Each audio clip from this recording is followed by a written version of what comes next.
Na naman sa impilan ng DWALFM, Radyo Totoo, CMN Batangas.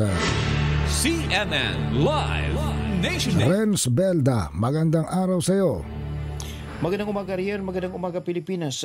Muling ipinamalas ng pamahalang lungsod ng Santo Tomas sa pangalan ni Mayor Atty. Art Jun Marasigan ang diwa ng pagkakaisa at malasakit sa kalikasan sa isinagang Unity Ride 2.0 at tree planting activity. Sinimula ng programa sa pamagitan ng safety ride briefing, katuwang ang motorcycle training center na ginanap sa Rider Assistance Center na layuning paigtingin ang kamalayan ng mga motorista sa ligtas at responsableng pagmamaneho. Mahigit 100 motorcycle riders ang nakaisa at buong suportang lumuhok sa aktibidad na pinangunahan ng City Tourism Heritage and Cultural Division.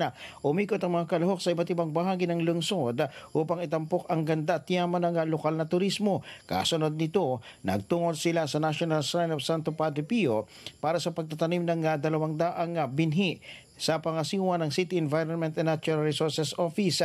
Matapos ang pagtatanim, nagtipuan ng mga kalahok sa City Evacuation Center para sa masayang pananghalian at raffle draw kung saan pinakatampok ang grand prize na isang Honda Navi 110cc motorcycle na personal na ibinigay ng punong lungsod bilang patunay ng kanyang patuloy na suporta sa mga tumasinong nagsusulong ng pagkakaisa, pangalaga sa kalikasan at kaligtasan sa kalsada.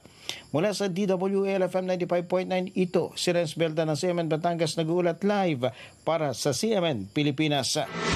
CNN Live Nationwide.